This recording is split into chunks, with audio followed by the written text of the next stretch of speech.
Welcome to బీజీఎన్ Telugu updates.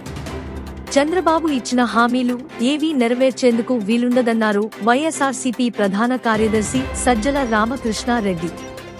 తాడేపల్లిలోని party ఆఫీసులో media సమావేశం ఏర్పాటు చేసి చంద్రబాబు హామీలపై విమర్శించారు. అమలు కాని హామీలను ఇచ్చి ప్రజలను మోసం చేసేందుకు చంద్రబాబు మళ్లీ సిద్ధమయ్యారని అన్నారు. ఎన్నికల ముందు వందల హామీలను ఇవ్వడం చంద్రబాబుకు అలవాటని అన్నారు.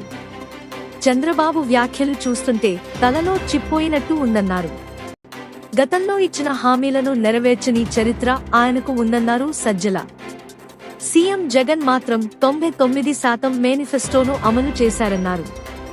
ఆచరణ సాధ్యమయ్యే హామీను మాత్రమే వైసీపీ ఇచ్చిందన్నారు సజ్జల. కేవలం ప్రజలను మభ్యపెట్టేందుకు సంపద సృష్టిస్తా అంటున్నారు. అసలు సంపదను ఎలా సృష్టిస్తారని ప్రశ్నించారు. ఇప్పటి వరకు ఏమీ సృష్టించారని అడిగారు.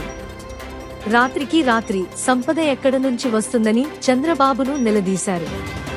పరిశ్రమలు ఎన్ని తీసుకొచ్చినా వాటికి మౌలిక సదుపాయాలు కల్పించడం, ఉత్పత్తి ప్రారంభించడం, ఆ తరువాత వాటికి మార్కెట్ చేస్తే సంపద వస్తుందని తెలిపారు.